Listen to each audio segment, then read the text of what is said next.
Friends and ఫ్యామిలీతో weekends కి farm house కి వెళ్ళి ఎంజాయ్ చేయాలనుకుంటే వెంటనే డోసే యాప్ ని డౌన్లోడ్ చేసుకుని బుక్ చేసుకోండి.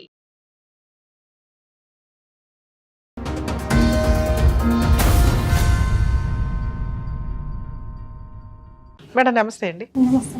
మీ పేరేంటి మేడం? ఎక్కడి నుంచి వచ్చారు? మౌనిక మేడం. ఆ, మల్లాపూర్. మల్లాపూర్. ఏంటమ్మా ఇక్కడ దాకా రావడానికి కారణం ఏంటి? Madam wife and husband problem. Okay, marriage ఎప్పుడైంది మీకు? 2023లో అయింది madam. 14/6/2023. Okay, oh 2 years back. 2 years back. చెప్పండి అమ్మా, మీరేం చేస్తారు, మీ హస్బెండ్ ఏం చేస్తారు, ఎప్పటి వరకు కలిసి ఉన్నారు, పిల్లలు ఉన్నారా? మేడం మ్యారేజ్ అయినాక బాగానే ఉన్నాం మేడం.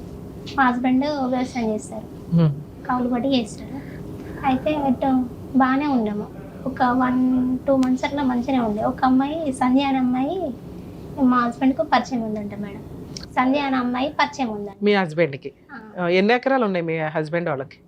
ల్యాండ్ ఏం లేదు మేడం, మరి కౌలు తీసుకుని చేస్తాడు. కౌలు తీసుకుని చేస్తాడు. ఓకే, అయితే బాగానే ఉంటాడు, బాగానే చూసుకుంటాడు. మా ఇద్దరి సేమ్ విలేజ్ అయితే ఎక్కడ? ఏ విలేజ్? మల్లాపూర్. మల్లాపూర్. ఓకే, ఎక్కడమ్మా అది? తిమ్మాపూర్ మండలం మేడం. ఓకే, ఇప్పుడు అక్కడి నుంచి వచ్చావు నువ్వు? అవును మేడం. ఎందుకు తల్లి అక్కడ అంత దూరం నుంచి ఇక్కడ దాకా? మేడం పోలీస్ స్టేషన్లో చుట్టూ తిరిగిన. కరీంనగర్లో కూడా కరీంనగర్ పోలీస్ స్టేషన్ కూడా పోయినా, మహిళా పోలీస్ స్టేషన్కి, సఖీ కేంద్రంకి అయినా. ఎక్కడికి పిలిపించినా వస్తలేడు. ఇంటికాడ కూడా రాకపోతే కేసులు వేయాలిగా తల్లి. మేడం పిలిపిస్తున్నాం కదా పోలీస్ స్టేషన్ పిలిపిస్తే ఈ అబ్బాయి రాడు, ఫోన్ లిఫ్ట్ చేయడు, బ్లాక్ చేస్తాడు మేడం. సరే, నీ హక్కు ప్రకారం నీ కేసులు నువ్వు వేసుకోవాలిగా. ఇక్కడ దాకా వచ్చావంటే నిజంగా థ్యాంక్స్ అమ్మా, నిన్ను మెచ్చుకోవాలి. కాకపోతే కొంచెం కష్టంగా అనిపిస్తాయి అండి ఇట్లాంటివి. ఎందుకంటే వీడియోలు చూసి కూడా మీకు కొంత అవగాహన వస్తూ ఉంటుంది. ఏ కేసులు వేసుకోవాలా వద్దా, ఎందుకు వేసుకోవాలి. లీగాలిటీలో 100% మీకున్న ఆప్షన్స్. ప్రతి కేసులోనూ మీకు ఒక ప్రతి ఎపిసోడ్లో మీకు ఒక కొత్త పాయింట్ తెలుస్తూనే ఉంటుంది. మీకు అవసరం ఉన్న పాయింట్స్ వరకు చూసుకొని మీరు దగ్గరలో అడ్వకేట్ ద్వారా కోర్టులో కేసులు వేయాలండి. ఇప్పుడు తను చెప్తున్న పాయింట్ ఏంటంటే హస్బెండ్ ఎవరు పిలిచినా రావట్లా. ఫోర్సుబుల్గా పిలిచే చట్టాలు ప్రెజెంట్ లేవు కాబట్టి రాకపోవచ్చు. ఒకవేళ అలా రాలేదు అంటే కొంచెం జిడ్డు కేసు కింద లెక్క. ఫ్రీ, ఇప్పుడు సఖీ కేంద్రంకి వెళ్ళారంటే మీకు ఫ్రీ అడ్వకేట్ని ఇస్తారు. వేసి పడేయాలి, కేసులు వేసి ఉంచి నీ పని ఏంటని నువ్వు చూసుకుంటుంటే జరగాల్సిన టైంకి రావాల్సిన ఫ్రూట్ వస్తుంది. ఎందుకంటే నీ మీద ఏదైనా ఒక కేసు ఫైల్ చేస్తే నువ్వు ప్రశాంతంగా ఉండగలవా? ఉండలేవు. అతను కూడా అంతే. కానీ స్టార్టింగ్లో ఎలా మాట్లాడతారంటే ఏం చేసుకుంటారో చేసుకొని, నన్ను ఎవరేం చేయలేరు, నేను వెళ్ళానంటే ఏమీ చేయలేదు. మీరేమనుకుంటారంటే పోలీసులు లంచాలు తీసేసుకున్నారు అందుకే పిలవలేదు. ఇవన్నీ నిజం కాదు. కేసులు జరిగితే సెటిల్మెంట్, జరగకపోతే వేసి పడేయాలి. సరే తల్లి, నిజంగా అంత దూరం నుంచి వచ్చావు, నీకు ఏం చేయగలవో 100% ట్రై చేస్తాను, చెప్పండి. 1 year బ్యాక్ ఈ అమ్మాయి వల్ల గొడవ అయింది మేడం. గొడవ అయిన తర్వాత అయితే ఏంటంటే మేము police station 1 year back police station పిలిచినాం మేడం. కంప్లైంట్ చేసిన, కొట్టింది అమ్మాయి వల్ల. ఈ అమ్మాయి ఫోన్ చేసిన తర్వాత ఈ మా హస్బెండ్ పక్కన నేను కూర్చున్న తర్వాత ఒక 15 days బ్యాక్ తర్వాత అమ్మాయిని చంపి నేను వస్తా అంటుంది మేడం. అన్న తర్వాత గొడవ, ఇక ఇద్దరికి మధ్యలో గొడవ అయింది. ఇది చంపడం ఏంది, ఇది అంతే ఏంది, వాళ్ళ హస్బెండ్ వదిలేసి అమ్మాయి రావడం ఏంటి అని గొడవ అయింది. ఆ గొడవ నిన్ను చంపేసి అమ్మాయితో కాపురం చేయాలా అట్లా అంటుంది. అలా ఒక కండిషన్ అంది ఆవిడ. అంది. నేను పక్కనే కూర్చున్నా మేడం. పక్కనే కూర్చున్న తర్వాత ఇక నాకు మస్తు ఏడుపు వస్తుంది. ఒకటేసారి అమ్మాయి ఇట్లా అనడం, అబ్బాయి ఏంటి వాళ్ళిద్దరి మధ్య సంబంధం ఏంటి, ఎంతకాలం నుంచి అట్లా? అంతా మరి మ్యారేజ్కి ముందా తర్వాత తెలియదు, కానీ మాకు ఒక మ్యారేజ్ అయినాక ఒక 2 monthsకి తెలిసింది. అంత లవ్వే ఉండి మనుషులు చంపేసే అంత ఆలోచన ఉండి ఆవిడే చేసుకోవచ్చు కదా, నిన్నెందుకు చేసుకోవడం? అయితే మేము కూడా అదే క్వశ్చన్ అడిగిన మేడం. ఏంటంటే ఇప్పుడు మీ ఇద్దరికి ఇప్పుడు కలిసి ఉండాలి అనుకున్నాం అనుకో, ఇక్కడ నన్ను చంపేయవలసిన అవసరం నీకు లేదు కదా. ఇప్పుడు సరే అమ్మాయి కావాలనుకుంటే నన్ను వదిలేసాయి అన్ని. ఇక ఇద్దరి మధ్యలో చర్చ జరిగింది మేడం. నువ్వు ఎందుకు పెళ్లి చేసుకున్నావు అసంటప్పుడు? అమ్మాయి నీకు ముందే ఇష్టం ఉంటే ముందే పెళ్లి చేసుకుంటే అయిపోతుంటది కదా, నన్ను ఎందుకు పెళ్లి చేసుకున్నావు? మళ్ళీ సేమ్ ఊరు, సేమ్ క్యాస్ట్, మళ్ళీ అందరు ఒకటే విలేజ్ కదా, ఊర్లో పరుగు పోతుంది. ఇప్పుడు ఒకే విలేజ్ లో ఉన్నప్పుడు నీకు నీ బలగం ఉంటుంది కదా తల్లి, మీ కుటుంబానికి పెద్ద మనుషులు గాని వీళ్ళు గాని వాళ్ళని పిలిపించి ఏదైనా చేయొచ్చు కదా మేడం. పిలిపిస్తే ఈ అబ్బాయి అమాయకత్వంగా ఉంటాడు. మౌనికి ఇంకా నువ్వే ఎక్కువ మాట్లాడతావు, కానీ అసలు ఈ అబ్బాయికి ఇలాంటి హ్యాబిట్స్ లేవని మొత్తం కొట్టి పడేసారు మేడం. అట్లాంటి అక్రమ సంబంధమే లేదనేసారు. అసలు లేనే లేదు. నీ దగ్గర ఉన్న ఎవిడెన్స్ ఏంటి? ఫోటో ఆమె ఫోటో పెట్టుకోవడము, ఇన్స్టాగ్రామ్ లో మాకేమైనా చూపించగలవా? ఫోన్ మొత్తం పగలగొట్టేసిండు మేడం. ఇదంతా ఎప్పుడు తెలిసింది నీకు? ఆ అమ్మాయిని చంపేసి నా దగ్గరకు వచ్చే అనింది, నా పక్కనే ఉండగా అన్నావు చూసావా, అది ఎప్పుడు తెలిసింది? ఒక అంటే మామూలుగా వీళ్ళకు రిలేషన్ కంటిన్యూ అవుతుందని చిన్న చిన్న ఇష్యూ అవుతుంది. ఆమె ఫోన్ చేసినప్పుడల్లా మాకు ఇష్యూ అవుతుంది. కానీ ఒక 11 months మ్యారేజ్ అయినాక 11 months అట్లా తర్వాత అయింది మేడం. 11 months తర్వాత అయిన తర్వాత ఇక గొడవలు బాగా అవుతున్నాయి. గొడవలు బాగా అవుతుంటే ఇట్లా మాట్లాడుకోవచ్చు అని పెద్ద మనుషులన్నా ఇట్లా అందరు ఎప్పుడు తింటాడు కావచ్చు అంటే, లేదమ్మా అసలు ఆ రాకేష్కి ఇలాంటి హ్యాబిట్సే లేదు, నువ్వు అంతా ఉత్తగా అబద్ధం చెప్పేస్తున్నావు అని మొత్తం అందరూ ఒకరంటే ఒకరు కాదు మేడం, అందరికి మనిషి చెప్పినా కూడా ఇదే లైట్గా తీసేసారు. ఈ అమ్మాయి వచ్చి ఇప్పుడు ఇంట్లోకి వచ్చినాక అంటున్నారు, అమ్మాయి చెప్పింది నిజం ఇప్పుడు అంటున్నారు. ఏది నువ్వు విడిపోయిన తర్వాత? విడిపోయిన తర్వాత. ఎంతకాలం అయిందమ్మా మీరు విడిపోయి? విడిపోవడం అంటే దూరంగా వచ్చి 1 year బ్యాక్ గొడవ అయింది మేడం. గొడవ అయిన తర్వాత వీళ్ళ మామయ్య, వాళ్ళ అన్నయ్య, వాళ్ళ ఎవరు ఇంకా బామ్మరిది వీళ్ళందరూ కలిసి నువ్వు నోటరీ ద్వారా విడాకులు ఇచ్చేసి వెళ్ళిపో అంటున్నారు మేడం. అంటే మీ ఊర్లో నోటరీ విడాకులు చెల్లుతాయా? అట్లా రాసేసుకోవచ్చు ఎవరు పడితే వాళ్ళు? ఏమో మేడం. ఇప్పుడు అలాగే నువ్వు 1 year కాపురం చేశారు కదా, తర్వాత 1 year ఎలా వచ్చారు ఇంట్లో నుంచి? ఆ రోజు ఏం జరిగింది లాస్ట్ రోజు? లేదు మేడం, తర్వాత పోలీస్ స్టేషన్ పిలిపించిన తర్వాత వాళ్ళ మామయ్య ఉన్న వాళ్ళ బామ్మర్ది వాళ్ళు ఉంటారు. ఉండి నాకు ఫోన్ చేసి బరాబరు వస్తుంది. మా అత్తమ్మకి చెప్పిన ఫస్ట్ ఇట్లా అమ్మాయి ఊక ఫోన్ చేస్తుంది, అది ఇది ఇట్లా అవుతుంది. ఇప్పుడు అలా అన్నట్టు మీ ఆయన చాలా అమాయకుడా? వాళ్ళు అన్నట్టు అమ్మంటే వాళ్ళకు ఊరు మొత్తం అమాయకుడే మేడం. నీకు ఒక్కదానికే వెళ్ళను? నా ఒక్కదానికే వెళ్ళను. ఎందుకు అట్లా? కొట్టాడు ఎప్పుడైనా? మస్తు కొట్టిండు మేడం. తాగొచ్చాడా? తాగి రావడం కాదు, ఈ అమ్మాయి కోసమే అంతే. ఇక అన్ని విషయాలు మస్తు కొడితే ఆటోమేటిక్ గా నువ్వు పక్కింటి వాళ్ళకి ఎదురింటి వాళ్ళకి వీళ్ళందరికీ తెలుస్తాయి కదా. నిన్ను ఫస్ట్ లో సపోర్ట్ చేయకపోవడానికి కారణం ఏంటి నీకు? ఫస్ట్ లో ఈ అమ్మాయి అబద్ధం చెప్తుంది, అతను మంచోడు అమాయకుడు అని అన్నారు కదా, అలా అనటానికి రీజన్ ఏంటి? అమాయకత్వం చూసేనా? వేరే వాళ్ళతో మాట్లాడాడు, బయటికి వెళ్ళాడు, తన పని తను చేసుకుని వెళ్ళిపోతాడు, తను చేసుకుంటాడు. మళ్ళీ ఒకరితోని కూడా అసలు అది నోరు తెరిచి మాట్లాడాడు. సో దానివల్ల అతను స్మూత్ అమాయకుడు మంచోడు అనే ముద్ర అయితే సొసైటీలో పడిపోయింది. ఓకే, అందరూ కూడా అట్లనే అనుకున్నారు. ఇక అనుకున్న తర్వాత నేను ఫోటోతో సహా ప్రూఫ్స్ చూపించినా కూడా ఎవరు నమ్మలేదు మేడం. ఇచ్చినా నమ్మలేదు. సరే, పోలీస్ స్టేషన్ లో సఖీ కేంద్రంలో ఇన్ని చోట్ల కేసులు వేశారు, ఇవన్నీ 1 year లోనే? లేదు మేడం, ఇప్పుడు ఈ 1 year అయిపోయిన తర్వాత మళ్ళీ మేము నోటరీ ద్వారా మనం విడిపోదాం, బరాబరా అమ్మాయి వస్తుంది ఏంది అది ఇదని వాళ్ళ అది మా అత్తమ్మ వాళ్ళ అన్నయ్య గిట్లా ఈ అబ్బాయికి సపోర్ట్ చేసారు ఎక్కువ. చేసిన తర్వాత ఈ అమ్మాయి ఏంటంటే వాళ్ళ చుట్టాల అమ్మాయి, మా ఆయన ఆధార్ కార్డు పెట్టి 2 నోట్లు తీసుకొచ్చిండు, ఆయన మొత్తం కొట్టించుకొచ్చిండు. కొట్టి ఇప్పుడు సంతకం పెట్టి అంటే వెళ్ళిపోదాం అంటున్నాడు మేడం. సంతకాలు పెట్టావా దాని మీద? ప్రెజర్ చేస్తే సంతకం పెట్టేస్తావా? మీ అమ్మ మీ నాన్న పెద్ద మనుషులు ఎవరు లేరా? అమ్మ వచ్చింది. ఎందుకు పెట్టారు సంతకం? విడాకుల కోసం? డబ్బులు ఏమైనా ఇచ్చాడా? మరి సెటిల్మెంట్ ఏమి అవ్వకుండా ఎట్లా తల్లి? మీకు పెళ్లి ఖర్చులు అయ్యి ఉంటాయి, కట్నం ఏదో ఇచ్చుంటావు, కాపురం చేసావు, నీ జీవితం నాశనం చేశాడు, ఇన్ని ఉన్నాయి కదా, ఫ్రీగా సంతకాలు ఎందుకు పెట్టావు? లేదు మేడం, ఏమనంటే వాళ్ళ మామయ్య ఇట్లా అన్నయ్య ఇట్లా అటు పనిపోతాడు కదా, మా అమ్మకి హెల్త్ మంచిగా లేదు, అన్నయ్య నేనేగా మేమిద్దరమైనా. అవునానా? వచ్చేయాలి ఇంట్లో నుంచి. అతనెవరు సంతకాలు అడగడానికి, నువ్వెవరు సంతకాలు పెట్టేయడానికి? వన్స్ సంతకాలు పెట్టినాక నీకు ఏ పవర్స్ ఉండవు, కోర్టులో డైవర్స్ తీసుకోవడమే. నువ్వు ఏ కేసులు వేసినా అవి పనికిమాల కేసుల కిందే లెక్క. ఆల్రెడీ సంతకాలు పెట్టేసి విడాకులకు ఓకే అనేసి మళ్ళీ హెరాస్మెంట్ చేస్తుందంటే డబ్బు కోసం అని అంటారు. నువ్వు అమౌంట్ కోసం స్టార్టింగే అబ్జెక్షన్ పెట్టాలి. ఫస్ట్ సంతకాలు పెట్టేసి మరి ఆ పేపర్లు చెల్లవు కదంటే లీగాలిటీ వేరు, కానీ మోరల్ వాల్యూ డ్యామేజ్ అవుతుందిగా. భయపడిపోయాను సంతకాలు పెట్టానంటే ఇప్పుడు ఏ ధైర్యం ఉంది? 1 year నుంచి ఏ ధైర్యంతో అన్ని కోర్టులు అన్ని పోలీస్ స్టేషన్లు తిరుగుతున్నావు? అదేదో ఆరేజా తిరిగితే బాగుండేది కదా. 1 year తర్వాత కాదు మేడం, అప్పుడే పోలీస్ స్టేషన్కి వెళ్ళినా మళ్ళీ సంతకాలు పెట్టినాక వెళ్ళావు, పెట్టకుండానే వెళ్ళొచ్చుగా. పెద్ద పోలీస్ స్టేషన్ లో పంచాయతీ అయింది. ఇది కాయిదాలు మొత్తం అయిపోయినాక వెంటనే సార్ దగ్గరికి పోయినాం, ఎస్ఐ సార్ దగ్గరికి. సార్ దగ్గరికి అయినాక మీ ఇష్టం వచ్చినట్టు రాసుకోవడానికి నోటీలు రాయడానికి ఏమన్నా ఇదేమన్నా అదనుకుంటున్నారా, మీరే లాయర్లు అది ఇది అయిపోయారా, లీగల్ గా చెల్లది మౌనిక, ఉత్తగా మీరు ఎందుకురా ఇట్లా అది తెలివి లేని పనులు చేసుకొని సంతకాలు అది అంటే అసలు నీకు ఏ న్యాయం చేసిండని అది చేస్తున్నావు, రాకేష్ ఇట్లనే అని ఇద్దరికి భయం చెప్పాడు మేడం. మీరు కలిసి ఉండక చిన్న బొమ్మల పెళ్లి ఆట లెక్క ఏంది గొడవలు, సపరేట్గా కలిసి ఉండక అని ఇంకా అమ్మాయి కోసం ఏంటిదమ్మా అంటే ఇట్లా అయింది సార్, అమ్మాయిని పిలిపిస్తే కదా సార్ మా ప్రాబ్లం క్లియర్ అయ్యేది, మాకు ఏ ప్రాబ్లం లేదు సార్, ఓన్లీ అమ్మాయితోనే ఉంది ప్రాబ్లం సార్, అంతకు మించి నన్ను అంతా బాగానే చూసుకుంటాను సార్ అని నేను అన్నా. అన్నాక రాకేష్ ఉత్తగా వాళ్ళ దానికోసం వేరే అమ్మాయికి పెళ్ళి అయింది, నువ్వు ఇప్పుడు అమ్మాయిని డిస్టర్బ్ చేసినా వాళ్ళ ఫ్యామిలీ మొత్తం డిస్టర్బ్ అవుతుంది, ఇక్కడ మీరిద్దరు డిస్టర్బ్ అవుతారు, వద్దు నాన్న సపరేట్ కానీ ఆయన కాంప్రమైజ్ చేసి పంపించండి సార్. మేడం ఒక వన్ వీక్ రాక ఇక ఇద్దరు ఒకరికొకరికి మాట్లాడుకోలే, సైలెంట్ గానే ఊరుకున్నాం. ఒక 1 వీక్ తర్వాత ఫుల్ నాకు ఇక బాగా డిస్టర్బెన్స్ అయింది, ఏడవడం అది ఇది బాగా అయిన తర్వాత ఒక 1 వీక్ తర్వాత సరే నా పని నేను చేసుకుంటా, ఈయన కూడా సైలెంట్ కూకున్నాడు కానీ సైలెంట్ ఓకే. లాస్ట్ గా ఎప్పుడు విడిపోయారు తల్లి మీరు? ఇంట్లో నుంచి ఎప్పుడు వచ్చేసావు? 1 year back madam. 1 year back. ఈ 1 year నుంచి ఏం చేసావు? ఏం లేదు, ఎవరితో ఉంటున్నావు, ఎక్కడ ఉంటున్నావు, ఎలా బతుకుతున్నావు? ఇద్దరిది ఒకే ఊరు కాబట్టి ఈయన మళ్ళీ నాకు కాల్ చేసిండు మేడం. ఒక 1 వీక్ తర్వాత నేను హైదరాబాద్ వచ్చేస్తే ఏదైనా పని చేసుకుంటాం కదా, మరీ ఖాళీగా ఉంటే ఇబ్బంది అవుతుంది అన్న తర్వాత మళ్ళీ కాల్ చేసిండు మేడం.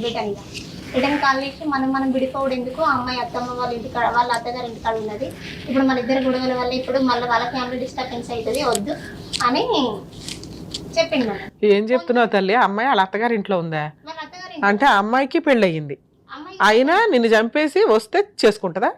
మరి అలా ఆయన కూడా చంపేస్తారా? వాళ్ళ ఆయనకు కాలుకు నొప్పి అయిందంట మేడం. అయితే కాలుకు నొప్పి అయిందంటే ఈయన కాలుకు నొప్పి అయింది, నేను మంచిగా ఉంటలే, నేను ఉండా. మంచి పని తల్లి, ఆదర్శ మహిళ, ఆదర్శ మీ ఆయన. 1 వీక్ తర్వాత మళ్ళీ వచ్చి ఓకే కాంప్రమైజ్ అయ్యిండు, ఏడిచిండు మేడం. ఏడిచిన తర్వాత మళ్ళీ పోలీస్ స్టేషన్ కి నువ్వెందుకు కాంప్రమైజ్ అయ్యో? ఆ అమ్మాయి కోసం చంపడానికి కూడా ప్లాన్ చేసేద్దాం అనుకున్నావు, నీతో నేను రాని ఎప్పుడైనా చంపేస్తావేమో అనుకోవాలి కదా. మేము హైదరాబాద్ వస్తున్నాక మళ్ళీ కాల్ చేసిండు, మన డబ్బా పెట్టిండు ఫోన్ లో మన డబ్బా పెట్టి ఏది చచ్చిపోతానా? మనం అమ్మాయి కోసం ఎందుకు గొడవ, ఏదో అయింది, నాకు తప్పు అయింది, ఇంకోసారి తప్పు అసలు నువ్వు చెప్పేవన్నీ నిజాలేనా? నిజమే మేడం. ఇప్పుడు నిజంగా అమ్మాయి కోసం నిన్ను చంపేయమని అమ్మాయి సలహా ఇస్తే ఆవిడ కోసం నిన్ను చంపలా, ఈలోపు నువ్వు పంచాయతీలు పెట్టావు, అయినా కలుస్తున్నాడు, సరే నువ్వు పోట్లాడుతున్నావు, నాకు నువ్వు వద్దు వద్దు అనటం వల్ల ఏదో విడాకుల మీద సంతకాలు పెట్టించుకున్నాడు, నువ్వు అలిగి ఇంట్లో నుంచి వచ్చేసావు, పోట్లాడి వచ్చేసిన 1 వీక్కి అమ్మో నువ్వు లేకపోతే బతకలేను అని నేనే చచ్చిపోతానని ఓ మందు డబ్బా పెట్టాడు 1 వీక్లోనే నువ్వు చెప్పడం. సరే మీ ఆయన మంచోడే అయి ఉండొచ్చు, నువ్వంటే ఇష్టమేమో, నువ్వే గాయాలు గంపవేమో మేడం. కాదా? మేడం అయ్యా ఇష్యూ జరిగిందంటే ఇద్దరు ఒకరికొకరికి అనుకుంటాం కదా. బాగా తెలిసిందే ఈ పాయింట్. ఇష్యూ జరిగితే ఒకళ్ళొకళ్ళు అనుకోవడం వేరు, నువ్వు ఒకదానివే పడిపోవడం వేరు, నువ్వు నోరేసుకుని పడిపోతున్నావేమో అని. లేదు మేడం ఏం అనలేదు, కాకపోతే ఏంటంటే మరి మందు బాటలు పెట్టాడు, ఏమైంది ట్విస్ట్? ఈయనంటే నాకు ఇష్టం ఉంది కాబట్టి. ఏ మందు బాటలు పెట్టాడు తల్లి? చచ్చిపోవడానికి తాగడానికి? పాయిజన్ అమ్మా అమ్మా కొడతాం కదా అదేనా? ఓకే. మందు డబ్బా పెట్టేసిన తర్వాత ఏడ్చిండు బాగా. ఏడ్చిన తర్వాత నేను సిద్దిపేటకి వచ్చినాక మళ్ళీ వచ్చి నేను రిటర్న్ తీసుకుపోయిండు. పోలీస్ స్టేషన్ లోకి వెళ్ళిన తర్వాత సార్ మేము కలిసి ఉంటాం సార్ అన్నాడు. అన్న తర్వాత అత్తమ్మ ఇంటికి పోయిన తర్వాత మా ఇంట్లోకి వద్దు అని అత్తమ్మ ఒప్పుకోలేదు. ఒప్పుకోపోయినాక ఒకటే ఊరు కాబట్టి దగ్గరనే, పొలం కూడా దగ్గరనే, మా ఇల్లుకు మా పొలానికి దగ్గరనే ఉంటది. డైలీ మంచిగానే ఉంటాం, మాట్లాడుకుంటాం, మంచిగానే ఉంటాం మేడం, కలుసుకోవడం అన్ని మంచిగానే మాట్లాడుతూ మంచిగానే ఉంటాడు. ఈ 1 year బాగానే ఉన్నాడు, సడన్ గా ఒక 2-3 months అవుతుంది రోజు మేడం. ఈ అమ్మాయిని మాట్లాడి ఫోన్ మాట్లాడింది, ఫొటోస్ ఇట్లా అన్ని పంపరా అది ఇది అనుకుంటే మంచిగా ప్రేమతో మాట్లాడుతున్నాడు మేడం. అలా ఆయన బతికే ఉన్నాడా? బతికే ఉన్నాడు మేడం. కాలు నొప్పి తగ్గిందమ్మా? నాకు టెన్షన్గా ఉంది. కాలు నొప్పి ఇంకా కొంచెం ఉంది మేడం. ఓకే. ఎందుకు కాలు నొప్పి ఉంది పాపం, పోరాడలేరు. ఈ మధ్య బులుగు డబ్బాలు కొనేసి అందరూ డ్రమ్ముల్లో తోసేస్తున్నారు జెంట్స్ ని. అంత బలసాలేనా అమ్మాయి? ఏమో మేడం. చూడలేదు నువ్వు ఎప్పుడు? వెళ్ళినా ఇంటికి. ఇంటికి వెళ్ళి 4 పీకేవా? ఇంటికి వెళ్ళి నువ్వు ఇద్దరిని ఎట్లా మోసం చేస్తున్నావు, మనం కలిసి ఉందాం లేకపోతే మనకి రెంట్కుందాం అది ఇది అని అన్నావు కదా. పోనీ నేను మరి 1 year బ్యాక్ నేను డివోర్స్ కేసు వేసుకుంటూ కదా, నేను అప్పుడే పెళ్లి చేసుకుంటూ కదా. మరి అట్లా అన్నప్పుడు ఇప్పుడు 1 year నుండి నేను లైఫ్ వేస్ట్ చేసినావు, మళ్ళీ ఈ అమ్మాయితో నాతో మాట్లాడుకుంటూ ఈ అమ్మాయిని కూడా మోసం చేస్తూ ఇంటికి పట్టుకొని వచ్చినావు. ఇప్పుడు పెళ్లి చేసుకున్నా అంటున్నావు. అమ్మాయిని పెళ్లి చేసుకున్నాడా? అవును మేడం, పెళ్లి చేసుకున్నా అంటున్నాడు. అక్కడ విడాకులు రాలేదుగమ్మా, డైరెక్ట్ తీసుకొచ్చిరు మేడం. వీళ్ళ మమ్మీ వీణ. నువ్వు ఆల్రెడీ ఉన్నావు కదా ఇంట్లోనే. ఇప్పుడు మా ఇంట్లో ఉన్నా కదా మేడం నేను 2 months బ్యాక్ వచ్చేసినాక. ఇప్పుడు గొడవ అయింది కదా మేడం. ఆ గొడవ ఎప్పుడైంది? 8 నెలలు అవుతుంది. 1 year అవుతుంది. తర్వాత వచ్చాడండి, 1 week తర్వాత మందు పెట్టాడు, వెళ్ళానండి, ఒక 3 నెలల కాపురం చేశానండి అన్నావు. 3 నెలల పంచాయతీ ఏమో అనుకుంటాను, మళ్ళీ 1 yearకే వెళ్తున్నావు. నువ్వు శాంతం మీ ఆయనతో విడిపోయి 1 year అవుతుందా? 1 year అయింది మేడం. 1 year అయిన తర్వాత ఒక 1 week తర్వాత వచ్చాడు. 1 week తర్వాత మేము వచ్చినాం, పోలీస్ స్టేషన్ లో కలిసినాం. పోలీస్ స్టేషన్ లో కలిసిన తర్వాత పోలీస్ స్టేషన్ లో ఎస్ఐ సార్ తో మాట్లాడినాక మేము కలిసి ఉంటాం అన్నాక అత్తమ్మ ఒప్పుకోలే. ఒప్పుకోపోయినాక మా ఇంట్లో నేను ఉన్నా, ఎందుకంటే ఇద్దరు ఒకటే ఊరు కదా, ఇల్లు కూడా దగ్గరనే. ఈ మా ఆయన వ్యవసాయం చేసేది కూడా మా ఇల్లు పక్కనే. ఓకే, నువ్వు మీ ఇంట్లోనే ఉంటున్నావు, ఈయన అటు ఇటు వచ్చి వెళ్తున్నాడు. లాస్ట్ గా రావడం మానేసి ఎంతకాలం అయింది? ఒక 3 months అవుతుంది అంతే. 3 months. ఈ 3 months లో పెళ్లి చేసుకున్నాడా, ముందే పెళ్లి చేసుకున్నాడా ఆ అమ్మాయిని? ఈ 3 months లోనే మేడం నాతో మాట్లాడుకుంటూనే సడన్ గా అమ్మాయిని తీసుకొచ్చిండు. మీ ఇంటికా వాళ్ళ ఇంటికా? వాళ్ళ ఇంటికి అబ్బా. తీసుకొచ్చేసరికి పెళ్ళైంది అంటున్నారు అందరూ. మా అత్తమ్మ చెప్తున్నది రాకేష్ కు పెళ్లి చేసినాం, వినాయక చవితి కాడ అది పిట్టల మీద కూర్చొని పెడతాం అది ఇది అంటున్నది పూజ కాడ. అన్నాక నేను కాల్ చేసిన. మీ అత్తగారు అంత కక్షగా తేయడానికి కారణం ఏంటి నీ మీద? ఏం లేదు మేడం, ఈ అమ్మాయి ఇది వల్లనే అంతే. అదేదో నీకే సపోర్ట్ చేయొచ్చు కదమ్మా, నువ్వు సొంత కోడలివి, నీది అరేంజ్డ్ మ్యారేజ్, లవ్ మ్యారేజ్ కూడా కాదు. ఆ అమ్మాయికి పెళ్లి అయ్యి ఓ భర్త ఉన్నాడు, అలాంటి అమ్మాయిని ఇంటికి తీసుకొస్తే పూజా కార్యక్రమాల్లో ఎందుకు కూర్చుంటున్నారు తల్లి? ఏమో మేడం, వీళ్ళ చుట్టాల అమ్మాయి కదా మేడం, వీళ్ళ తరపున చుట్టాలు అన్నట్టు వీళ్ళ అమ్మ వాళ్ళు. సరే, నీకు తెలిసినాక నువ్వు వెళ్ళావా పోట్లాడడానికి? వెళ్ళిన మేడం. ఏమైంది అక్కడ? వెళ్ళిన తర్వాత నేను ఫస్ట్ పోలీస్ స్టేషన్ పిలిపించిన. నాతో మాట్లాడుకుంటే ఈ అమ్మాయిని ఎందుకు తీసుకొస్తావు, మరి అటువంటిప్పుడు నేనే 1 year దాకా సైలెంట్ ఊరుకుంటు కదా అని అమ్మాయిని ఎందుకు తీసుకొచ్చినామని ఇంటికి వెళ్ళాను మేడం. ఇంటికి వెళ్ళాక ఈ అబ్బాయి నాతో మాట్లాడుతున్నాడు, నీతో కూడా ఇట్లా చేస్తున్నాడు అని ప్రూఫ్ చూపిస్తానని పట్టుకొని పోయినా, ఫోన్ పట్టుకొని పోయినాక నేను వెళ్ళేటప్పుడే చూసిండు మేడం. చూసి నువ్వు అన్ని పట్టుకొని వస్తున్నావా, నన్ను ఎన్ని పోలీస్ స్టేషన్లకు పిలిపిస్తున్నావు కదా అని ఆయనతో ఫోన్ మొత్తం పగలగొట్టేసిండు. ఫోన్ పగలగొట్టేసిండు. ఏది పోలీసుల ముందా? లేదు మేడం, వాళ్ళు రాకముందుకి ఫోన్ పగలగొట్టేసిండు. ఫోన్ పగలగొట్టేసినాక మా ఇంటి చుట్టూ వాళ్ళు ఉంటారు కదా, ఎందుకు గొడవ పెట్టుకుంటున్నారా, మరి ఈ అమ్మాయికి హస్బెండ్ చనిపోయింది అని చెప్పారు కదా మీరు ఇన్ని రోజుల సంది. ఓవర్ని అని లేపేశారనమాట అబద్ధంతో. నిజంగా అయితే బతికే ఉన్నాడు. నేను అంతమంది కూడా హస్బెండ్ చనిపోయింది అనుకున్నా మేడం. మా అందరికి కూడా మా హస్బెండ్ చనిపోయినాకనే ఈ అమ్మాయిని తీసుకొచ్చిరని అన్నారు. అన్నాక నేను ఇన్స్టాగ్రామ్ లో ఇట్లా వాళ్ళకి ఫాలో ఉంటది కదా, ఈ అమ్మాయికి ఇట్లా పలానా అమ్మాయికి ఇట్లా నాతో మాట్లాడుతుందని అంతమంది చెప్పిండు. అలా ఫాలో అప్ చేసేసరికి ఏంది వీళ్ళ హస్బెండ్ ఉండడని తెలిసింది. తెలిసిన తర్వాత మరి ఆయన చెప్పావా మీ ఆవిడ ఇట్లా వచ్చి మా ఆయనతో ఉంటుందని? చెప్పినా మేడం. ఆయన ఏమన్నాడు? ఇక్కడ అంటే ఇప్పుడు మా ఆయన వల్ల ఏమైనా మీకు డిస్టర్బెన్స్ వచ్చిందా, లేకపోతే మీరు ఎందుకు విడిపోయారు, ఈ అమ్మాయి మా ఇంటికి వచ్చిందని చెప్పినా మేడం. చెప్తే మీ వల్ల కాదు, వేరే అబ్బాయి వల్ల. ఇక్కడికి ఇంకో ట్విస్ట్ ఉందా? వేరే అబ్బాయి వల్ల గొడవ వచ్చింది, అయితే ఇంట్లో దొరికింది, అందువల్ల మేము వదిలేసాం ఆ పిల్లని.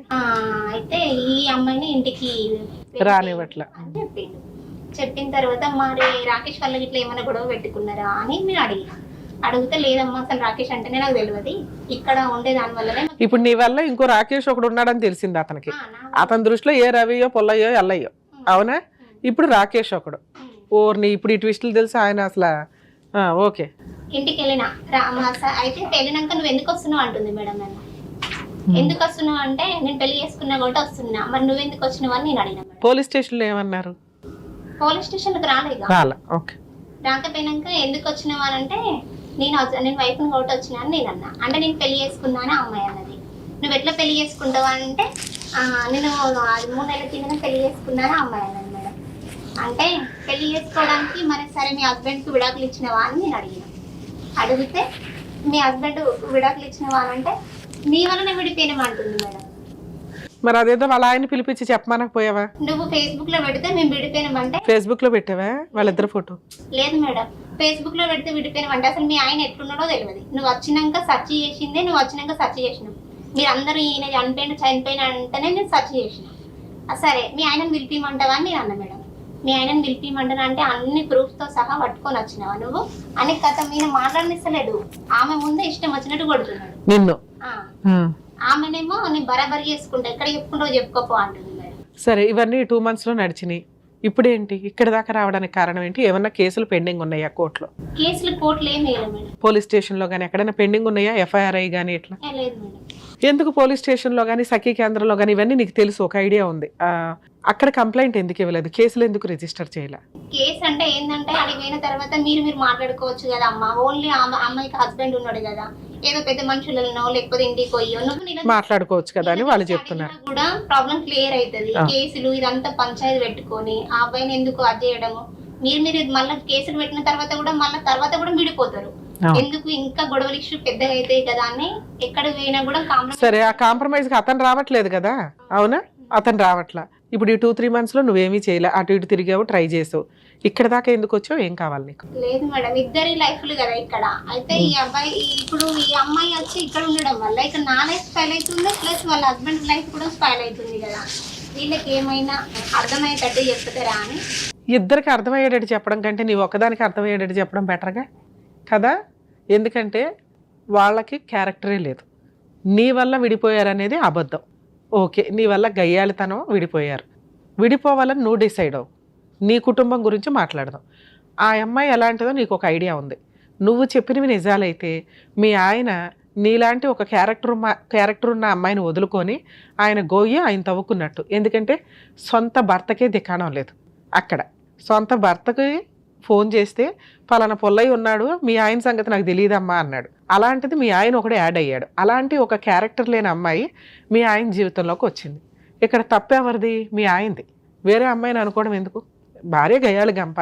భార్యని ఎట్లా కంట్రోల్ పెట్టుకోవాలి, ఎట్లా ప్రేమించాలి, ఎట్లా నోరు తగ్గించాలని ఆయన చూసుకోవాలి కదా. ఇప్పుడు నీవేది చెప్పగలిగితే అది ఒకటే చెప్తాడు. ఎందుకంటే నువ్వు అన్యాయాన్ని ఎదిరిస్తావు, మాట్లాడతావు, హక్కులు మాట్లాడుతున్నావు. భార్య గురించి ఎట్లా ఉండాలి, ఇంట్లో ఏంటి అని. ఇది ఆయనకి పెద్దగా తెలియట్లా. ఇక్కడ ఈ అమ్మాయి ఫస్ట్ నుంచి పరిచయమో ఇంకొకటో, పైగా అమ్మాయి ఎవరిని పడితే వాళ్ళని లవ్ చేసే టైప్లో ఉంది. దానివల్ల అమ్మాయి వచ్చింది. ఇప్పుడు మీరు అయినా నా భర్త కావాలి అని అనుకుంటున్నారా? ఇంత వేరే పెళ్లి చేసేసుకొని ఇలా ఉన్నా కూడా. అందుకే నీకు కౌన్సిలింగ్ ఇస్తే బెటర్ అని అన్న. ఎందుకంటే వాళ్ళిద్దరూ నిన్ను చంపేయడానికి కూడా ప్లాన్, సరదాగా అన్న, జోక్గా అన్న, ఒక సరదా మాట అనేశారు, అనకూడని మాట ఇక్కడ స్టార్ట్ అవుతుందంటే తర్వాత ఏంటిది? ప్రిపరేషన్ అంటే ఏ ఒకటి అరేంజ్ చేసుకోవడం, ఎలా చంపాలని యూట్యూబ్లోనే ఎక్కడో ఎత్తుక్కొని. తర్వాత అటెంప్ట్, సక్సెస్ అయితే క్రైమ్. అర్థమవుతుందా? ఒక క్రైమ్కి 4 స్టేజ్లు: intention, preparation, attempt, crime. Attempt మర్డర్కి కూడా పనిష్మెంట్ ఉంటుంది. ప్రిపరేషన్కి పనిష్మెంట్స్ అనేవి ఉండవు. ఇంటెన్షన్కి అసలు ఉండవు. ప్రిపేర్ చేసినప్పుడు అటెంప్ట్ జరగాలి. నేను ఒక కత్తి తెచ్చి ఇక్కడ పెడితే నిన్ను చంపేసినట్టు కాదుగా. సో అటెంప్టో క్రైమో జరిగితే క్రైమ్ కంప్లీట్ అయినట్టు. అది ఎప్పుడైనా జరగచ్చు. ఎందుకంటే నువ్వు మాట్లాడుతాను, వాళ్ళకి నచ్చట్లా, నిన్ను వదిలించుకోవడం కుదరట్లా. ఏ క్షణానన్నా వాళ్ళిద్దరూ కలిపి నిన్ను ఏదోటి చేస్తారు. నీ ప్రాణం మాకు ఇంపార్టెంట్, సొసైటీకి ఇంపార్టెంట్. అవునా? నువ్వు మారటం ఇంపార్టెంట్. వాళ్ళిద్దరిని పిలిచి కౌన్సిలింగ్ ఇవ్వడం జరిగే పని కాదు. ఎందుకంటే మీ ఆయన రాడు, ఎక్కడికి రాడు. నిజంగా నీతో కలిసి ఉండాలనుకుంటే మళ్ళీ మందుబాటులో ఫోటో పెడతాడు, అయ్యయ్యో రా అని చెప్పి అప్పుడు రమ్య గారి దగ్గరికి తీసుకొని రా. అప్పుడు నేను ఇవ్వాల్సిన విధంగా కౌన్సిలింగ్ ఇచ్చి కవర్ చేయడానికి ఉంది. మరి ఇప్పుడు నేను ఏం చేయాలి మేడం? నాకు నా భర్త కావాలి. 90% కేసుల్లో కొంచెం విలేజెస్లో కొంత అవగాహన ఉండదు. ఎందుకంటే కోర్టుల దాకా వెళ్ళటం సంవత్సరాల తరబడి పడుతుంది. ఎటువంటి రిలీఫ్ రాదు. వచ్చిన రిలీఫ్ ఇప్పటికిప్పుడు ఉండదు. ఈలోపు అతను వేరే అమ్మాయితోటి కాపురం చేసేస్తున్నాడు, వాళ్ళిద్దరికి పిల్లలు పుడితే మళ్ళీ నా జీవితం రోడ్డు మీదకి వెళ్తుంది అని. నిలబడని కాపురం ఎప్పటికీ నిలబడదు. ఇలాంటి కేసుల్లో కొన్ని కేసుల్లో పాపం తన ఆలోచన ఇచ్చినట్టుగా కొంతకాలం ఫైటింగ్ చేస్తే రియలైజ్ అయ్యి వెనక్కి రావడానికి అవకాశం ఉంది. కానీ వీళ్ళ కేసుకు కూడా ఆ ఛాన్స్ ఉందండి. ఎందుకంటే ఆ అమ్మాయికి డైవర్స్ అవ్వలేదు, ఇతనికి డైవర్స్ అవ్వలేదు. వీళ్ళు బాండ్ పేపర్ల మీద రాసుకున్నవి, పెద్ద మనుషుల దగ్గర రాసుకున్నవి ఎప్పుడూ కూడా లీగల్ డైవర్స్ కాదు. అది మీరు అండర్స్టాండ్ చేసుకుని వేరే పెళ్ళిళ్ళు చేసేసుకున్నా కూడా ఎప్పుడైనా ఒక పార్ట్నర్ రివర్స్ అయితే మళ్ళీ లీగల్ రైట్స్ అన్నీ ఓపెన్ అవుతాయి. కాబట్టి పెద్ద మనుషుల దగ్గర రాసుకున్న డాక్యుమెంట్ తోటో లేకపోతే నోటరీ దగ్గర రాసుకున్న డాక్యుమెంట్స్ తోటో కోర్టులో డైవర్స్ కేసు వేసుకుంటేనే లీగల్గా వ్యాలిడ్. సో ఇప్పుడు వీళ్ళకి డైవర్స్ వచ్చినట్టు కాదు. ఇంత అతను అవమానించినా, ఇంత ప్లాన్ చేసినా నాకు భర్తే కావాలండి అని ఈవిడ అంటుంది. మరి కలిపి పంపించడానికి ఎంతవరకు అవకాశం ఉందంటే ప్రజెంట్ కలిపి పంపించడం కుదరదు. ఎందుకంటే అతను ఆవిడ మోజులో ఉన్నాడు. వాళ్ళిద్దరూ హ్యాపీగా సొంత భార్యాభర్తల్లాగా పూజా కార్యక్రమాలు చేస్తున్నారు. అది దగ్గరుండే అత్తగారు అమ్మో పూజలు చేయకపోతే వీళ్ళకి మళ్ళీ చాలా పుణ్యమో ఇంకొకటో మంచి అలవాట్లో తగ్గిపోతాయి. పూజలు ఎందుకు చేస్తామండి? ఒక సాంప్రదాయంలో ఒక పూజ కానీ, ఒక ప్రేయర్ కానీ, ఒక నమాజ్ కానీ ఎందుకు చేస్తాం? మంచి అలవాట్ల కోసం, మంచి ఆలోచన విధానం కోసం, మంచి ఆరోగ్యం కోసం. ఈ 3 సర్వనాశనం అయిపోతున్నాయి ఈ సందర్భంలో. మనం ఏ సోషల్ మీడియా కానీ ఎక్కడన్నా చూస్తే వ్రతాలు, పూజా కార్యక్రమాలు ఎవరు చేస్తున్నారు, ఎందుకు చేస్తున్నారు, డాగీస్ని పెట్టుకొని కూడా చేస్తున్న సందర్భాలు ఉన్నాయి. ఆ డాగ్ మనిషి కాదంటే డాగేళ్ళు ప్రేయర్ చేయడం, డాగేళ్ళు పూజ చేయడం వేరు, మనం పక్కన పెట్టుకొని చేయడం వేరు. ఒక చెప్పులను పక్కన పెట్టుకోవడము, చెప్పులు కూడా మనకు అవసరమే, కానీ ఆ గుమ్మం బయటే ఉంచుతాం. కొన్ని రకాల సందర్భాల్లో గుళ్ళో కూడా కొన్ని రకాలు కాదు, మామూలుగానే అసలు ఎక్కడికి ఎంటర్టైన్ చేయం. అలాగే కొన్ని పనులు కొంతమంది వ్యక్తులు సాంప్రదాయబద్ధంగా చేయాలి. భక్తి ఎవరికైనా ఉండొచ్చు. మళ్ళీ వాటిని సోషల్ మీడియాలో పెట్టి హైలైట్లు చేసుకుంటూ ఆదర్శ పూజా భక్తుల్లాగా బిల్డప్లు ఇవ్వడం అనేది కొంతవరకు వర్కౌట్ అవ్వదు. అది కొంచెం ఎదురు మనం తప్పు చేసి పాపాన్ని మూట కట్టుకుంటున్నట్లే అవుతుంది. ఇక్కడ వీళ్ళ అత్తగారు చేస్తున్న పని కూడా అదే. సొంత కోడలికి లీగల్గా డైవర్స్ ఇవ్వకుండా, కొడుక్కి బుద్ధి చెప్పకుండా, లేదా ఈ అమ్మాయి గయ్యాళి గంపైతే వదిలించుకున్నాక ఇంకొక అమ్మాయిని తెచ్చుకొని పెళ్లి చేయాలి వాళ్ళ కొడుక్కి. ఏ అమ్మాయిని తెచ్చుకున్నారు? అక్కడ ఒక భర్తని మోసం చేసి వచ్చిన అమ్మాయిని వీళ్ళిద్దరితోటి పూజా కార్యక్రమం చేయిస్తాను అనటం. ఇంత వరస్ట్గా ఉన్నప్పుడు ఆ సరౌండింగ్లో ఉన్న సొసైటీ పెద్దలు కొంత చూసుకుంటూ ఉండాలి. లీగల్గా డైవర్స్ అయినాకే చేయండి అమ్మా, రేపటి రోజున మన పేరు మాట్లాడతారు ఇట్లాంటి వాళ్ళు బయటకు వచ్చి, ఇవన్నీ ఇలా ఊర్లో ఇలా జరుగుతాయి అనుకుంటే పరువు దండగాని కొంచెం రియలైజ్ అవ్వండి. ఇక మీ హస్బెండ్ విషయానికి వస్తే అమ్మ, కొంచెం టైం కావాలి అతను రియలైజ్ అవ్వడానికి. నీ ఓపిక ఉన్నంత వరకు ఫైట్ చేసే రైట్స్ నీకున్నాయి. ఇలాంటి కేసులు కోర్టులో నడిస్తేనే బెటరు. నువ్వు కోర్టు చుట్టూ అతను అమాయకుడు అంటున్నావు, అతను ఆడిస్తున్న వ్యక్తి ఎవరు? ఉంచుకున్న ఆవిడ మీ అత్తగారు. వీళ్ళిద్దరికి బుద్ధి రావాలి అంటే ఇతన్ని నువ్వు కోర్టుల చుట్టూ తిప్పాలి, వీళ్ళిద్దరిని కోర్టుల చుట్టూ తిప్పాలి. మేడం నేను కోర్టుల్లో తిరగలేను, నీకు ఇంపాసిబుల్. ఇప్పుడు రమ్య గారు ఫోన్ చేస్తే ఆయన రాడు, పోలీసులు ఫోన్ చేస్తే రాడు, పర్లా, ప్రాబ్లమే లేదు. వస్తే అతనికి ప్రాబ్లం సాల్వ్ అవుతుంది. ప్రాబ్లం సాల్వ్ చేసుకోవడానికి ఆయనే ఒక అడుగు ముందుకే అయినప్పుడు నీకున్న ఆప్షన్ లీగల్గా కేసులు వేసేసి నీ పని నువ్వు చేసుకో, నువ్వు రిలాక్స్ అయిపో. ఏంటి కేసులు? పోలీస్ స్టేషన్కి వెళ్ళు, సార్ నా భర్తను కలపండి అనొద్దు, సార్ నాకు ఈ అన్యాయం జరిగింది, ఇదిగోండి మా అత్తగారి మీద సెకండ్ పెళ్లి చేసుకున్న అమ్మాయి మీద పెళ్లి చేసుకుంది అని నువ్వు చెప్పవసరం. ఇదిగోండి ఒక అమ్మాయిని తీసుకొచ్చి ఇంట్లో పెట్టుకున్నాడు, ఆ అమ్మాయి ఇలా మాట్లాడింది నాతో, ఆ అమ్మాయి మీద లీగల్ యాక్షన్ తీసుకోండి, నా భర్త మీద లీగల్ యాక్షన్ తీసుకోండి, మా అత్తగారి మీద మా అమ్మగారి మీద అని ఇట్లా నువ్వు 498 కంప్లైంట్ ఇవ్వడానికి కేసు ఫైల్ చేయి. అంతేగాని సెకండ్ మ్యారేజ్ చేసుకున్నారు అని అనమాకు. ఎందుకంటే సెకండ్ మ్యారేజ్ అని చెప్తే పోలీసులు ఎవిడెన్స్ తీసుకురా అని అసలు కేసు పక్కకి వెళ్తుంది. ఎందుకంటే సెకండ్ మ్యారేజ్ అని చెప్తే అసలు కేసు పక్కకి వెళ్తుంది, అది మనం ప్రూవ్ చేయలేము. ఎందుకంటే వాళ్ళిద్దరు పెళ్లి చేసుకుని లైసెన్స్డ్గా ఏం తిరగట్లా, వీళ్ళు ఒక మాట వేసుకుని గ్రూప్గా కూర్చొని ఇళ్లలో పడుకుంటున్నారు. అర్థమవుతుందా? సో మన దగ్గర ఎవిడెన్స్ లేనప్పుడు దాని గురించి తిరగడం కంటే మన దగ్గర ఉన్న పవర్స్ వాడుకోవడం బెటర్గా. 498 నీకు జరిగిన మానసిక హింస, శారీరక హింస ఆల్రెడీ రెగ్యులర్గా కొట్టాడని చెప్పావు, అలాగే ఫైనాన్షియల్ హింస కూడా నీకు జరిగినట్లే. ఉన్నంతలో నీకేదో గ్రాండ్గా పెళ్లి చేశారు, ఖర్చులైనవి మీ ఇంట్లో వాళ్ళకు కూడా. సో వీళ్ళ నలుగురి మీద యాక్షన్ తీసుకునే రైట్స్ నీకుంటాయి. తర్వాత సఖీ కేంద్రం నీకు తెలుసు తల్లి, కనీసం సంతోషం. ఎందుకంటే 90% ఉమెన్స్కి సఖీ కేంద్రాలు ఎక్కడ ఉంటాయో కూడా తెలియట్లే. అక్కడికి వెళ్ళు. డొమెస్టిక్ వైలెన్స్ కేసు అని ఒకటివే, అది ఒక మంచి కేసు. చాలా కేసులు కలిపి అదొక కేసు చాలు. ఈ 2 వేసి రిలాక్స్ అవుదు. కానీ మరి డొమెస్టిక్ వైలెన్స్లో ఏం అడగాలి? ఇందాక చెప్పింది police station case, criminal case. అది వేసుకున్నా ఇది కూడా వేసుకోవచ్చు. అది వాళ్ళకి పనిష్మెంట్ ఇవ్వడానికి, ఇది నీకు ప్రొటెక్షన్ ఇవ్వడానికి, నీకు డబ్బు ఇవ్వడానికి, వాళ్ళని పనిష్ చేయడానికి, ఇంకేదైనా ఆస్తులు ఉంటే వసూలు చేసి పెట్టడానికి, అన్నీ కలిపి ఇందులో అడగచ్చు. మీ ఆయన ఇప్పుడు ఫ్రెష్గా డైవర్స్ కేసు వేస్తే వేయొచ్చు, వేయకపోవచ్చు, ఆయనకి పెద్ద నాలెడ్జ్ లేదు కాబట్టి. సో ఈ డొమెస్టిక్ వైలెన్స్ కేసు ఫైల్ చేసి మంత్లీ 30,000 మెయింటెనెన్స్ కావాలని వెయ్యి, ఒక 20 లక్షలు నష్టపరిహారం కావాలని, కనీసం ఒక 10 లక్షలు మీ రేంజ్కి. మీరు అక్కడ ఏంటి ఉందో నాకు తెలియదు, ఎన్ని ఎకరాలు ఉన్నాయో ఏంటని అది చూసుకొని ఆ ఎకరాలని అటాచ్మెంట్ చేసే హక్కు కూడా నీకుంది. నీకు కొంచెం టైం పడుతుంది, కానీ ఇంటీరియర్ మెయింటెనెన్స్ అని ఒకటి ఉంటుందమ్మా. Main case 3 to 5 years 3 years పైన నడిచినా కూడా ఇంటీరియర్ మెయింటెనెన్స్ అనేది నీకు 6 months నుంచి 1 year లోపే ఆర్డర్ అవుతుంది. నువ్వు 30,000 అడిగావు, కోర్టు అతని ఫైనాన్షియల్ కెపాసిటీని బట్టి ఒక 10 15 ఏదో ఒకటి ఆర్డర్ ఇస్తుంది. అలా ఆర్డర్ ఇవ్వడం స్టార్ట్ అయిన దగ్గర నుంచి అతను నీ కాళ్ళ దగ్గరికి సెటిల్మెంట్కి వస్తాడు. అది కలిసి ఉంటాడా? ఇట్లాంటి వ్యక్తి నాకు అవసరం లేదని నువ్వు ఆ రోజు డెసిషన్ తీసుకొని ఓ 10 లక్షలు 15 లక్షలు తీసుకొని సెటిల్మెంట్కి వెళ్తావా? ఆ రోజు డెసిషన్ తీసుకో. ఈ రోజు నువ్వు తీసుకోవాల్సిన డెసిషన్ భర్త కావాలండి అని కాదు. అర్థమవుతుందా? న్యాయం కావాలండి.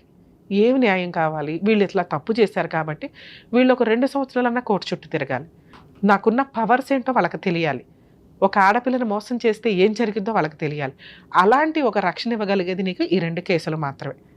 ఒకవేళ సఖీ కేంద్రంకి వెళ్ళాను మేడం, వాళ్ళు ఎవరు ఫ్రీ అడ్వకేట్ను కూడా అడుగుతలే, నీకు ఎక్కడా కూడా అడ్వకేట్ అవసరమే లేదు ఈ 2 కేసుల్లో. 498 కేసులో నీకు సగం వరకు పోలీసులు చేస్తారు, మిగతా సగం పబ్లిక్ ప్రాసిక్యూటర్ ఉంటారు కోర్టులో. వాళ్ళు ఒక లాయర్ని పెట్టుకొని ఒక ₹1,00,000 ఇచ్చుకొని కేసులు చేయించుకోవాలి. డొమెస్టిక్ వైలెన్స్ కేసులు నీకు ఫ్రీ లీగల్ ఎయిడ్ కూడా ఉంది. ఇందాక ఒక 4 చెప్పా, మెయింటెనెన్స్, నష్టపరిహారం, punishment, protection, free legal aid, ఇది కూడా అడిగే. వాళ్ళే గవర్నమెంట్ లాయర్ని పెట్టి కోర్టుకు పంపించి నీకు కేసు రిజిస్టర్ చేయిస్తారు. సరేనా? ఒకవేళ వాళ్ళు డీవీసీ కేసు తీసుకోము, మేము చెయ్యము, ఫ్రీ అడ్వకేట్ని పెట్టము అంటే మాకు కాంటాక్ట్ అవ్వండి, మేము మాట్లాడతాం. లేదా నేను ఇట్లా సుమన్ టీవీకి వెళ్ళానండి, అడ్వకేట్ రమ్య గారు చెప్పారు ఇక్కడ ఫ్రీ లీగల్ ఎయిడ్ దొరుకుతుందని, దొరకకపోతే మేడంకి ఇన్ఫామ్ చేయమన్నారు అనండి. 100% ఫ్రీ లీగల్ ఎయిడ్ ఇస్తారు తల్లి, అది రూలు. కొంతమంది మాకు చెప్తున్నారు, మేడం అక్కడ ఎవరు ఇవ్వట్లేదు చెప్పట్లేదని. లేదమ్మా, నేను చాలా సఖీ సెంటర్స్ అబ్జర్వ్ చేశాను, మాట్లాడాను, వాళ్ళు 100% ఇస్తున్నారు, మీకు అడగడం తెలియట్లా. ఎందుకంటే గవర్నమెంట్ ఎంతో ఫండ్ పెట్టి చేస్తున్న పని ఇది.